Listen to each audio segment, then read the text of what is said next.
Ito ang kaalamang pangkalusugan. Muling kinumpirma ng mga eksperto sa kalusugan ang mga benepisyo ng lagundi, isang halamang gamot na matagal nang ginagamit sa tradisyonal na medisina sa Pilipinas. Ayon sa Department of Science and Technology o DOST, ang lagundi ay may natural na anti-inflammatory at antiviral properties na nakatutulong laban sa ubo, sipon, hika at lagnat.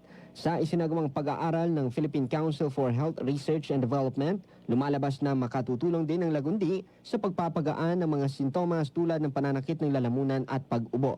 Bukod dito, pinaniniwalaan din na maaaring makatulong ito sa mga taong may rayuma, pananakit ng katawan at iba pang kondisyon dahil sa taglay nitong natural na analgesic. Pinapaalalahanan pa rin ng publiko na kumonsulta sa doktor bago gumamit ng anumang halamang gamot, lalo na kung may kasalukuyang iniinom na maintenance o may malubhang kondisyon. Halim Abbas, NDBC, Bida Balita.